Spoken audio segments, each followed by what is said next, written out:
Welcome to Nanak classes. दोस्तों, Nanak classes के YouTube channel पे आपका स्वागत है। आज हम बात करते हैं राजस्थान जीके की 77 नंबर क्लास। कितने नंबर?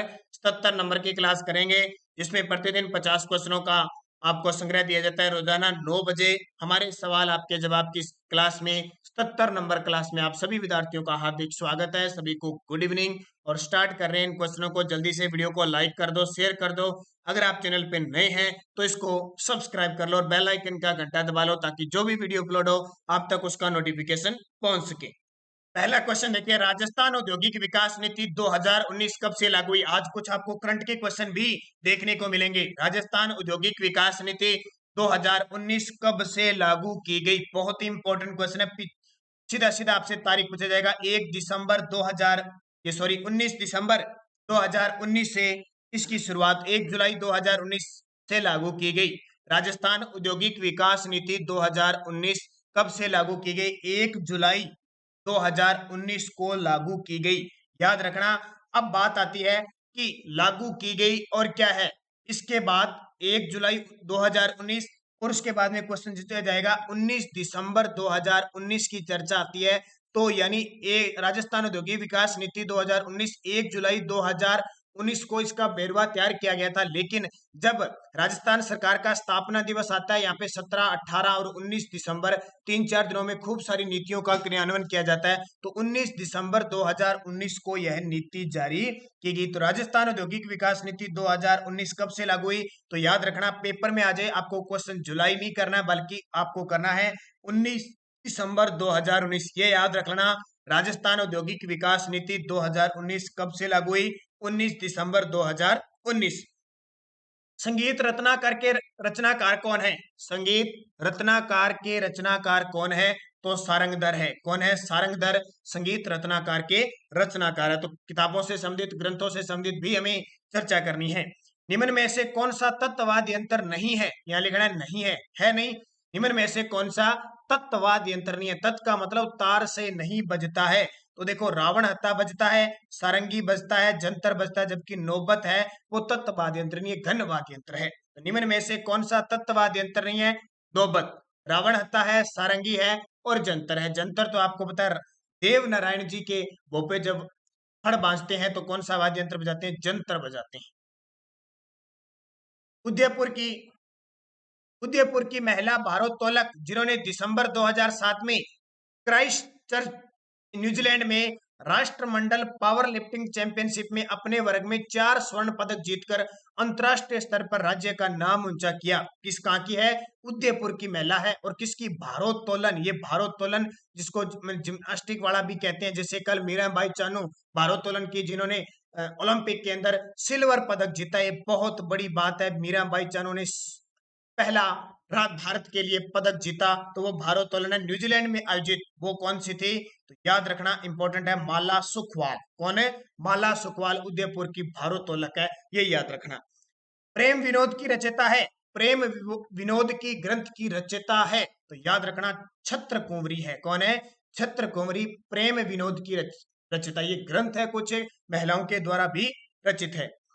13 मई 2020 को घोषित एमएसएमई की नई परिभाषा के अनुसार सत्य है लगा लेना भ्रष्टाचार औद्योगिक क्षेत्र में इसका बहुत बड़ा योगदान है। मध्यम सूक्ष्म जो लघु उद्योग है, आपके लघु सूक्ष्म जो उद्योग है, उनकी नई परिभाषा तय कर दी गई है 13 मई 2020 को। क्या किया गया? ध्यान रखना, सूक्ष्म उद्यम वार्षिक टर्नओवर 5 करोड़ तक अब है। लघु उद्यम वार्षिक टर्नओवर 5 करोड़ से अधिक व 50 करोड़ तक के लिए हो गया। इसके अलावा यानी करोड़ तक है ये। इसके अलावा मध्यम उद्यम वार्षिक टर्न ओवर जो है 50 करोड़ रुपए से अधिक व 250 करोड़ रुपए तक है। उपयुक्त सभी सत्य, यानी जो सूक्ष्म है और लघु है और मध्यम तीनों आगे। सूक्ष्म के लिए तो टर्नओवर 5 करोड़ तक, लघु के लिए 5 करोड़ से अधिक 50 करोड़ तक होना चाहिए, और मध्यम के लिए कर दिया 50 करोड़ से अधिक व 250 करोड़ तक। तो ये 13 मई 2020 को नई एमएसएमई नीति जारी की गई है। उसके अनुसार ये नई गाइडलाइंस जारी की गई। याद रखना, इंपॉर्टेंट है, पूछा जा सकता है पेपर में। एनएसएस के 73वें दौर के अनुसार एमएसएमई की संख्या के संदर्भ में देश में राजस्थान का स्थान कौन सा है? यानी एनएसएस के 73वें दौर के अनुसार एमएसएमई की संख्या के संदर्भ में देश में राजस्थान का 9वां स्थान है। कौन सा स्थान है? 9वां स्थान। राजस्थान 4% शेयर यानी लगभग 26.87 लाख MSME के साथ देश में 9वें स्थान पर स्थित है। केंद्र सरकार की ओर से 5 सितंबर 2020 को ईज ऑफ डूइंग बिजनेस के तहत बिजनेस रिफॉर्म्स एक्शन प्लान की क्रियान्विति के अनुसार 2019 के लिए राज्यों की रैंकिंग जारी की गई। उनके अनुसार राजस्थान का स्थान कौन सा? देखो 5 सितंबर 2020 को ईज ऑफ डूइंग बिजनेस के तहत बिजनेस रिफॉर्म्स एक्शन प्लान की क्रियान्विति यानी बिजनेस रिफॉर्म यानी बिजनेस करने के लिए आपकी क्या प्लानिंग है, किस प्रकार आप ये अपना रहे हैं, उसकी क्रियान्वयन के अनुसार 2019 के लिए राज्यों की रैंकिंग जारी की गई। उसमें राजस्थान सरकार को 8वां स्थान मिला है। यानी ईज ऑफ डूइंग बिजनेस में राजस्थान को कौन सा स्थान मिला है? 8वां। उससे पहले राजस्थान को जो स्थान मिला था वो 9वां स्थान मिला था। अल्पसंख्यक समुदाय के दस्तकारों, शिल्पकारों व पारंपरिक खानसामों को रोजगार के अवसर मुहैया कराने के लिए मोदी सरकार 2 का पहला हुनर हाट 24 अगस्त से 1 सितंबर 2019 तक कहां आयोजित किया गया? यानी मोदी सरकार 2 का पहला हुनर हाट, हुनर जिसमें है कला है, 24 अगस्त से 1 सितंबर 2019 तक कहां आयोजित किया गया? तो ये जयपुर के अंदर आयोजित किया गया। कहां पे? जयपुर में आयोजित किया गया था। 2019-20 में आयोजित हुनर हाट यानी एक भारत श्रेष्ठ भारत, एक भारत श्रेष्ठ भारत की थीम पर आधारित था और अगले 5 वर्ष तक 100 से ज्यादा हुनर हाट आयोजित करने का निर्णय भी लिया है। राजस्थान में रेशम कीट पालन यानी सेरीकल्चर उद्योग निम्न में से कहां स्थित है? राजस्थान में रेशम कीट पालन सेरीकल्चर उद्योग निम्न में से स्थित है। बांसवाड़ा, अलवर, जालोर, जयपुर। सही जवाब बताइए इसका क्या हो जाएगा? तो इसका सही जवाब हो जाएगा राजस्थान में रेशम कीट पालन यानी सेरीकल्चर उद्योग निम्न में से क्या पे स्थित है? तो बांसवाड़ा के अंदर स्थित है। राज्य का कौन सा जिला खस व इत्र उद्योग के लिए प्रसिद्ध है? राजस्थान के कौन से जिले खस घास के लिए यानी इत्र के लिए प्रसिद्ध है? तो सवाई माधोपुर, भरतपुर और इसके साथ और लगाना टोंक। पेपर में आता ही आता है कि राजस्थान में खस घास के लिए कौन से जिले प्रसिद्ध है या खुशबूदार घास के लिए? टोंक, सवाई माधोपुर और भरतपुर तीनों के नाम आते हैं। सफेद सीमेंट बनाने वाली राज्य की पहली फैक्ट्री सन 1984 में कहां स्थापित की गई? सफेद सीमेंट बनाने वाली राज्य की पहली फैक्ट्री सन 1984 में गोटन नागौर में खोली गई। ध्यान रखना, गोटन नागौर, खारिया, खंगार, जोधपुर ये सफेद सीमेंट के लिए प्रसिद्ध है। राजस्थान की प्रथम सीमेंट कंपनी जो है वो लाखेरी बूंदी में 1516 में स्थापित की गई थी। राज्य में national manufacturing and investment zone कहां स्थापित किया गया है? राज्य में national manufacturing and investment zone कहां स्थापित किया गया है? तो इसका उत्तर हो जाएगा पाली, मारवाड़, जोधपुर क्षेत्र में। पाली, मारवाड़, जोधपुर ये बहुत चर्चा में, ध्यान रखना। पाली, मारवाड़, जोधपुर क्षेत्र है वो इन्वेस्टमेंट जोन और नेशनल मैन्युफैक्चरिंग के लिए हाल ही में चर्चा में है। Chambal fertilisers and chemical industries कहां पे स्थित है? सीधा सीधा पेपर में पूछा जाता है। Chambal fertilisers and chemical industries कहां पे स्थित है? तो गड्डेपान कोटा के अंदर है। कहां पे? गड्डेपान कोटा के अंदर है। रावत भाटा चित्तौड़गढ़ में राजस्थान का एकमात्र परमाणु ऊर्जा संयंत्र है। कौन सा? भारत का दूसरा व राजस्थान का एकमात्र परमाणु ऊर्जा संयंत्र स्थित है। MSME, ये बार बार आ रहा है, MSME टेक्नोलॉजी सेंटर भिवाड़ी का वर्चुअल उद्घाटन कब किया गया? ये क्वेश्चन बहुत इंपॉर्टेंट है। इसका वर्चुअल उद्घाटन जो हमारे परिवहन मंत्री हैं नितिन गडकरी जी ने किया था। MSME टेक्नोलॉजी सेंटर का उद्घाटन 31 अगस्त 2020 को किया था। ये क्वेश्चन आपसे पूछा जा सकता है। तारीख भिवाड़ी कहाँ पे है? अलवर में, जिसको राजस्थान का नवीन मैनचेस्टर कहते हैं। यह भी याद रखना इंपॉर्टेंट बनेगा। अगला, वालर कहाँ का प्रसिद्ध नृत्य है? वालर है कहाँ का प्रसिद्ध नृत्य है? तो वालर मैं आपको बहुत बार बता चुका हूं। वालर की जब भी कहानी आती है, वालर का नाम आते ही आप कौन से जिले की ओर बिलोंग करोगे? तो वालर का नाम आते ही आप कौन सा जिला आपके लिए? वालर नृत्य सिरोही है। सिरोही में कौन सी जनजाति? ग्रासिया जनजाति के द्वारा ये वालर नृत्य किया जाता है। तो याद रखना इंपॉर्टेंट है। जयपुर के इतिहास में किसे कला, संगीत व साहित्य का महान आश्रयदाता माना जाता है?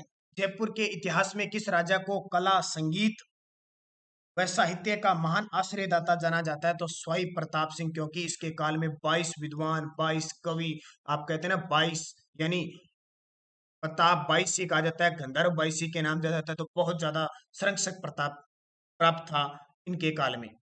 घूमर नृत्य के समय कौन से वाद्य यंत्रों की आवश्यकता होती है? घूमर नृत्य किया जाता है उस समय कौन से वाद्य यंत्रों की आवश्यकता पड़ती है? तो ध्यान रखना, ढोलक और मंजीरा की। ढोलक नाचते हैं ना अपने, ढोलक, ढोलक के अनुसार मंजीरा जो टलियां बजाई जाती है, टलियां वो होती है, इनको बजाया जाता है। मान लो शादी विवाह में देख लो टलियां बजाते हैं, या जागरण वगैरह में नाचते हैं, यानी घूम घूम के जो नृत्य किया जाता है वो घूमर नृत्य है। कच्छी घोड़ी नृत्य करते हैं केवल पुरुष, केवल महिलाएं, पुरुष महिलाएं साथ में, या केवल घोड़े? ये कच्छी घोड़ी नृत्य पेपर में बहुत बार आ चुका है। एक तो ध्यान रखना, शेखावटी क्षेत्र का, कहाँ का? शेखावटी क्षेत्र का प्रसिद्ध है। और केवल इसको पुरुष करते हैं। पेपर में ऐसे क्वेश्चन आएगा, कच्छी घोड़ी नृत्य किसके द्वारा किया जाता है? केवल पुरुषों के द्वारा देते हैं, महिलाएं इसमें भाग नहीं लेती।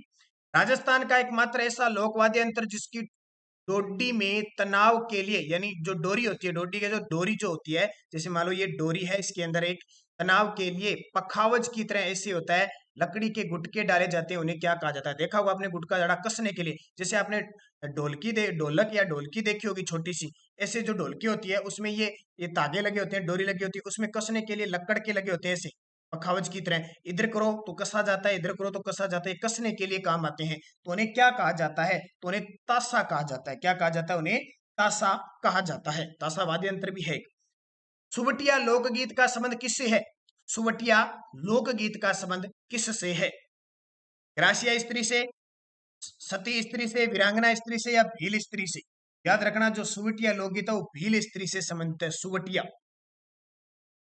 उषा रानी हुजा है राजस्थान की प्रसिद्ध चित्रकार, प्रसिद्ध नृत्यांगना, प्रसिद्ध शास्त्रीय गायिका, या राजस्थान की प्रसिद्ध चित्रकार? उषा रानी हुजा कौन है? नाम सुना होगा आपने, उषा रानी हुजा राजस्थान की प्रसिद्ध मूर्तिकार है भी। राजस्थान की प्रसिद्ध, या मूर्तिकार है, चित्रकार नहीं है, मूर्तिकार। राजस्थान की प्रसिद्ध मूर्तिकार है उषा रानी हुजा।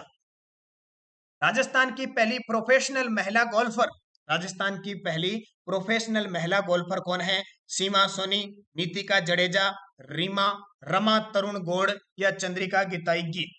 क्वेश्चन आपने बहुत ही कम सुने होंगे इन क्वेश्चनों के बारे में, और स्पेशल ये बता देता हूँ, ये क्वेश्चन इतने इंपॉर्टेंट है कि आपकी स्पेशल जो रीड की किताबें, रीड की किताबों में तो स्पेशल है, ये आरबीएससी की जो एनसीईआरटी की बुक है उनमें दे रखा है इनको। तो राजस्थान की पहली प्रोफेशनल महिला गोल्फर बनने का गौरव प्राप्त है नीतिका जडेजा को। किसको? नीतिका जडेजा।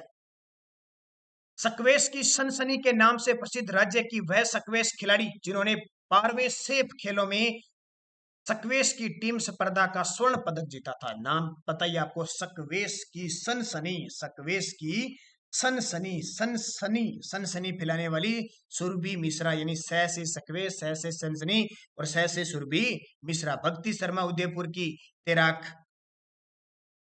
राजस्थान राज्य महिला आयोग की प्रथम अध्यक्ष थी। राजस्थान राज्य महिला आयोग की प्रथम अध्यक्ष कौन थे? तो इसके बारे में कांता खातूरिया। कौन थी? कांता खातूरिया थी।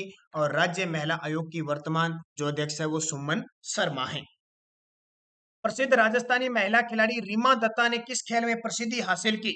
प्रसिद्ध राजस्थानी महिला खिलाड़ी रीमा दत्ता ने किस खेल में प्रसिद्धि पाई थी? तो रीमा दत्ता तैराक थी। राजस्थान की जलपरी कहते हैं रीमा दत्ता को। और आधुनिक जलपरी पूछे तो भक्ति शर्मा को कहते हैं, या उदयपुर की जलपरी पूछे तो भी भक्ति शर्मा। सन 1929 में मास्को रूस में आयोजित भारत महोत्सव में अपनी प्रस्तुति देने वाली जोधपुर की मांड गायिका थी। सन 1929 में मास्को रूस की राजधानी है, उसमें आयोजित भारत महोत्सव में अपनी प्रस्तुति देने वाली जोधपुर की मांड गायिका थी, उनका नाम है गौरी बाई। कौन सी बाई? गौरी बाई मांड गायिका, जिन्होंने पहली बार केसरिया बालमनी पधारो हमारे देश गाया था। और सबसे ज्यादा जो प्रसिद्धि दिलाई थी वो अल्लाह जिला बाई ने। अंतरराष्ट्रीय न्यायालय हेग के मुख्य न्यायाधीश रह चुके नगेंद्र सिंह किस जिले के निवासी हैं? बहुत चर्चा में, विश्व स्तर पर प्रसिद्ध है। अंतरराष्ट्रीय न्यायालय के मुख्य न्यायाधीश रह चुके श्री नगेंद्र सिंह जी डूंगरपुर से संबंध रखते हैं। कहां से? डूंगरपुर से संबंध रखते हैं। और एक और वर्तमान में अंतरराष्ट्रीय न्यायालय में हमारे न्यायाधीश हैं दलवीर भंडारी। कौन है? दलवीर भंडारी। उनका संबंध कहां से है? जोधपुर से है। उनका संबंध जोधपुर से है। मध्यकाल में राज्य की पहली महिला महंत थी। मध्यकाल में राज्य की पहली महिला महंत थी सहजो बाई, यानी कवित्री कह सकते हैं, भक्त कवित्री कह सकते हैं, पहली शिष्या कह सकते हैं।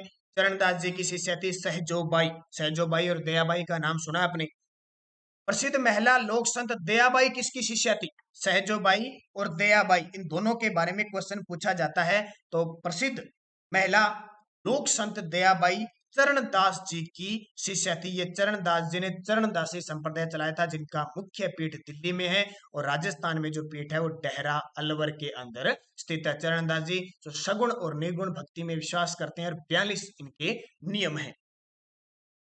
डूंगरपुर की वीर बालिका जिसने स्वतंत्रता संग्राम के दौरान सरकारी सिपाहियों से अपने अध्यापक को मुक्त करवाने हेतु अपनी जान न्यौछावर कर दिया, इतिहास में अमर होगी। बहुत कम ऐसी बालिकाएं शिष्य मिलता है जो इस प्रकार के रवैये को अपनाता है और अपना बलिदान दे देता है। तो वो थी वीर कालीबाई, वीर भील कालीबाई। 13 साल की थी, सिर्फ 13 साल की। उसने अपने पिता यानी समान अध्यापक सेगाबाई को बचाते हुए अपने प्राण न्यौछावर कर दिए। रास्तापाल कांड, डूंगरपुर, 1947 की बात है। राजस्थान की प्रसिद्ध महिला साहित्यकार जो सांसद व विधायक रह चुकी है तथा जिन्हें 1984 में पद्मश्री से सम्मानित किया गया। सांसद भी रह चुकी है, विधायक भी रह चुकी है। सांसद जो संसद का सदस्य होता है, मेंबर ऑफ पार्लियामेंट। विधायक जो विधानसभा का सदस्य होता है, विधायक उसको कहते हैं, यानी लेजिस्लेटिव असेंबली। जिन्हें 1984 में पद्मश्री से सम्मानित किया गया, वो बहुत ही खास लक्ष्मी कुमारी चौंडावत एक साहित्यकार भी है। भारतीय पर्यटन विकास की स्थापना कब हुई? भारतीय पर्यटन विकास की स्थापना कब हुई? 1954, 1959, 1964 या फिर और कोई नहीं। याद रखना, यहाँ पे आपके लिए ऑप्शन नहीं दिया गया है। भारतीय पर्यटन विभाग की स्थापना है वो 1966 के अंदर हुई थी। कहाँ पे? 1966 में। चौथा ऑप्शन कट गया, शायद 1966 में हुई थी। और अब आपको कमेंट में बताना है राजस्थान पर्यटन विकास निगम की स्थापना कब हुई? राजस्थान पर्यटन विकास निगम की स्थापना कब हुई? विदेशी पर्यटक सर्वाधिक किस जिले में आते हैं? हमारे राजस्थान में विदेशी पर्यटक सबसे ज्यादा किस जिले में आते हैं? तो सबसे ज्यादा जयपुर में आते हैं और 2 नंबर पे आते हैं उदयपुर में। सबसे ज्यादा जयपुर में आएंगे, 2 नंबर में आएंगे उदयपुर में। याद रखना, आते कहां से है? फ्रांस से आते हैं। और हमारे भारत राजस्थान में सबसे ज्यादा जो घरेलू पर्यटक आते हैं वो पुष्कर अजमेर में आते हैं और फिर अजमेर वाले क्षेत्र में आते हैं। राजस्थान में मरु त्रिकोण संबंधित है राज्य के मरु क्षेत्र से, ऊर्जा उत्पादन से, पर्यटन विकास से या जल की कमी वाले क्षेत्र से। तो मरु त्रिकोण का मतलब क्या हुआ? मरु त्रिकोण का मतलब है पर्यटन विकास से। और याद रखना, पर्यटन विकास से मरु त्रिकोण बीकानेर, बाड़मेर, जैसलमेर और जोधपुर चारों जिले हो गए। पहले बीकानेर, जोधपुर और जैसलमेर 3 ही थे, अब बाड़मेर को भी शामिल कर लिया है। अधिकाधिक पर्यटकों को आकर्षित करने व उन्हें राजस्थानी शौकत से परिचित कराने के उद्देश्य से राज्य के विभिन्न पर्यटक स्थल पैकेज टूर उपलब्ध करवाने वाली पर्यटन रेलगाड़ी कौन सी है? यानी अधिकाधिक पर्यटन को आकर्षित करने और राजस्थानी शौकत से परिचित करवाने के लिए राज्य के विभिन्न पर्यटक स्थल पैकेज टूर उपलब्ध करवाने वाली पर्यटन रेलगाड़ी कौन सी है? तो इसका नाम है पैलेस ऑन व्हील्स। कौन सी? Palace on wheels. मैंने स्पेशल राजस्थान का पर्यटन आपको करवा दिया। राजस्थान का पर्यटन बाई नानक क्लासेस जाके आप यूट्यूब पे सर्च करें, आपको मिल जाएगा। पर्यटक को घर से दूर की अनुभूति करवाने हेतु राजस्थान पर्यटन द्वारा प्रारंभ की गई योजना है। घर से दूर घर की अनुभूति, पर्यटकों को घर से दूर घर की अनुभूति करवाने हेतु राजस्थान पर्यटन द्वारा प्रारंभ की गई योजना कौन सी है? तो ये है पेइंग गेस्ट योजना। कौन सी? पेइंग गेस्ट योजना। पर्यटन की दृष्टि से स्वर्णिम चतुर्भुज यानी गोल्डन ट्रायंगल किसे कहा जाता है? पर्यटन की दृष्टि से स्वर्णिम चतुर्भुज गोल्डन ट्रायंगल किसे कहा जाता है? तो इसका उत्तर हो जाएगा जयपुर, आगरा, दिल्ली। ये क्वेश्चन पेपर में बहुत बार आता है। स्वर्णिम चतुर्भुज में जयपुर, आगरा, दिल्ली। राजस्थान के किस जिले में एक युद्ध संग्रहालय की स्थापना की गई है जिसका हाल ही में उद्घाटन किया गया था? युद्ध संग्रहालय की स्थापना की गई है तो ये जैसलमेर में की गई है। ध्यान रखना, हाल ही का मतलब तनोट जैसलमेर में 2015 में इसकी स्थापना की गई। राज्य का पहला हेरिटेज होटल कौन सा है? ये तो आपको पता ही है। राज्य का पहला होटल अजीत भवन जोधपुर है। कौन सा? अजीत भवन जोधपुर। बप्पा रावल मनोरमा कहाँ निर्मित किया गया है? बप्पा रावल पेनोरमा कहाँ निर्मित किया गया है? तो ये उदयपुर के अंदर स्थापित किया गया। कहाँ पे? उदयपुर में। पेनोरमे का मतलब क्या होता है? बप्पा रावल की जितनी भी ऐतिहासिक घटना है वह एक संग्रहालय बनाया गया है और उसमें वहां पे पर्यटकों को आकर्षित करने के लिए दिखाया गया कि बप्पा रावल मेवाड़ के शासक थे, गुहिल वंश के वास्तविक शासक थे, सोने के इन्होंने सिक्के चलाए थे। इनकी जो भी घटना है, इन्होंने बप्पा रावल ने मानमोरे से चित्तौड़गढ़ दुर्ग सुना था। इन्होंने नागदा उदयपुर कैलाशपुरी में इनकी समाधि है, वहीं पर इन्होंने एकलिंगनाथ जी के मंदिर का निर्माण करवाया था। इस प्रकार ये सारी चीजें, बप्पा रावल जिन्हें दूसरा नाम काल भोज भी है, ये सारी घटना वर्णित है, इनकी मूर्ति स्थापित की गई है। सिलिकन वैक्स म्यूजियम की स्थापना कहाँ की गई है? सिलिकन वैक्स म्यूजियम की स्थापना कहाँ की गई है? तो ये नाहरगढ़ दुर्ग जयपुर के अंदर की गई। यहाँ पे नाहरगढ़ दुर्ग जयपुर में। दिसंबर 2020 तक रिक्को के द्वारा, दिसंबर 2020 तक रिक्को के द्वारा विकसित किए गए औद्योगिक क्षेत्र कितने हैं? देखिए आर्थिक समीक्षा का क्वेश्चन है और ताजा ताजा ही। दिसंबर 2020 तक रिक्को जो औद्योगिक संस्था है जिसकी स्थापना 1980 में हुई थी, विकसित किए गए औद्योगिक क्षेत्र है 349। कितने विकसित कर दिए? 349। राज्य का पहला मेगा फूड पार्क कहां स्थापित किया गया? बार बार ये क्वेश्चन कितनी बार आ चुका है। राज्य का पहला mega food park Roopangarh Ajmer में स्थापित है। दूसरा प्रस्तावित हो गया जोधपुर के अंदर, और तीसरा केंद्र सरकार के द्वारा प्रस्तावित हो गया पलाना बीकानेर के अंदर हो गया। सार्वजनिक क्षेत्र के विभिन्न वित्तीय संगठनों रिक्को, आरएफसी, राजसिको द्वारा आंकलित औद्योगिक संभावनाओं के आधार पर ए श्रेणी में राजस्थान के कौन से जिले सम्मिलित किए गए? इस प्रकार के क्वेश्चन पेपर में पक्के आते हैं। ताजा क्वेश्चन है कि रिक्को, आरएफसी, राजसिको इनके द्वारा आंकलित जो औद्योगिक संभावना सबसे ज्यादा है, उसको उसमें ए श्रेणी में कौन कौन से जिले रखे हैं? तो ए श्रेणी के अंदर जो जिले रखे हैं वो जोधपुर, पाली, अजमेर, अलवर को रखे गए हैं। जोधपुर, पाली, अजमेर, अलवर को रखा गया है। ए श्रेणी में ध्यान रखना, क्योंकि हम सीधा लगभग जयपुर, जोधपुर के पास जाते हैं, तो वो नहीं है। जोधपुर तो है, पाली है, अजमेर है, अलवर है। राज्य की प्रथम औद्योगिक नीति की घोषणा कब की गई? राज्य की प्रथम औद्योगिक नीति की घोषणा कब की गई? 1978 में राज्य की प्रथम औद्योगिक नीति आई थी। और याद रखना एक इंपॉर्टेंट बात कि वर्तमान में भी 2019 में नई औद्योगिक नीति आ चुकी है, जो 19 दिसंबर 2019 को क्रियान्वित हुई। राजस्थान के औद्योगिक क्षेत्रों में आधारभूत सुविधाओं का विकास करने के लिए निम्न में से कौन सी संस्था जिम्मेदार है? राजस्थान के औद्योगिक क्षेत्रों में आधारभूत सुविधाओं का विकास करने के लिए निम्न में से कौन सी संस्था है वो जिम्मेदार है? तो जाहिर सी बात है, जितना भी काम करती है रिक्को करती है। कौन करती है? रिक्को करती है, जिसकी स्थापना 1980 में हुई थी। राजस्थान वित्त निगम जो वित्त मंजूरी देती है 1955 में इसकी स्थापना हुई थी। राजसिको 1961 में स्थापना हुई थी। जिला उद्योग केंद्र वर्तमान में 36 है राजस्थान में, ये याद रखना। निम्न में से कौन सा जिला कपड़ा उत्पादन उद्योग के लिए प्रसिद्ध है? ये तो हमें पता ही है कि भीलवाड़ा जिला है, राजस्थान का मैनचेस्टर कहलाता है। सबसे ज्यादा जो वस्त्र मंत्रालय यानी वस्त्र उद्योग के जो कारखाने हैं वो भीलवाड़ा के अंदर स्थित है। राजस्थान में सीमेंट उत्पादन में प्रमुख जिले कौन से हैं? राजस्थान में सीमेंट उत्पादन में प्रमुख जिले कौन से हैं? तो इसका उत्तर आ जाएगा बूंदी, चित्तौड़गढ़, कोटा, सिरोही, उदयपुर। ये ताजा ही रिपोर्ट है, समझ लो, ये ताजा। वर्तमान में सीमेंट उद्योग पूरे भारत में सबसे ज्यादा सीमेंट इकाइयां राजस्थान के अंदर है, लेकिन सबसे ज्यादा जो उत्पादन होता है पूरे भारत में आंध्र प्रदेश में सबसे ज्यादा होता है। सबसे ज्यादा इकाइयां संयंत्र है। और सबसे ज्यादा राजस्थान में अगर पूछे तो कहाँ होता है? सबसे ज्यादा चित्तौड़गढ़ में सीमेंट उत्पादन होता है। तो देखिए कॉम्बिनेशन देखे तो बूंदी, चित्तौड़गढ़, कोटा, सिरोही और उदयपुर में सबसे ज्यादा सीमेंट उत्पादन होता है। और आज का अंतिम क्वेश्चन, निम्न में से कौन सा एक राजस्थान में सीमेंट उद्योग का केंद्र नहीं है? निम्न में से कौन सा एक राजस्थान में सीमेंट उद्योग का केंद्र नहीं है? देखो गोटन नागौर है, मोडक उदयपुर है, ब्यावर अजमेर है, गुलाबपुरा नहीं है, गुलाबपुरा यहाँ पे सूती वस्त्र मिलें स्थापित है। तो ये आपके 50 क्वेश्चन हो गए, जो एक बेहतरीन क्वेश्चन।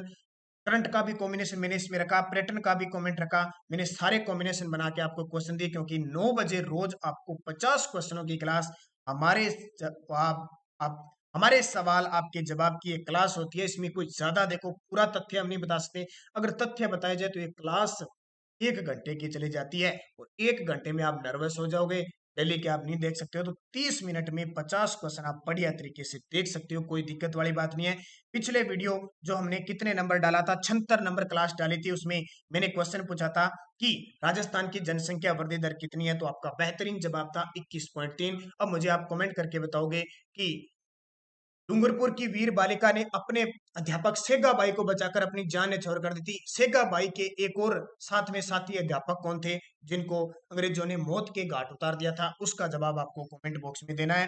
रेनू टेलर जी, ओम प्रकाश बेरवा जी, अनिशा बिश्नोई, गौरव धाकड़ वेरी गुड, आपने बहुत अच्छे जवाब दिए। अरुण कुमार, बलविंदर, राजगोला जी बहुत ही शानदार तरीका। देखिए कल मैंने कहा था राजस्थान की लक्ष्मीबाई सूरज सुजा कंवर, तो राजगोला जी का कमेंट पढ़ लेना, पूरा उन्होंने सुजा कंवर के बारे में बता दिया। दिनेश कुमार सुतार, सपना कुमारी, सोनिया नरवालिया जी बहुत ही अच्छा कमेंट आपका। सुमन चौधरी, रामराज मिरोठा, गौतम रामराज जी, सुख चौधरी, सुनील कुमार, राजगोला जी और विक्की सूर्या, सभी को हार्दिक शुभकामनाएं। लगातार बने रहिए, जुड़े रहिए और भगवान का स्मरण करते हुए नित्य अध्ययन कीजिए। धन्यवाद। जय हिंद, जय भारत।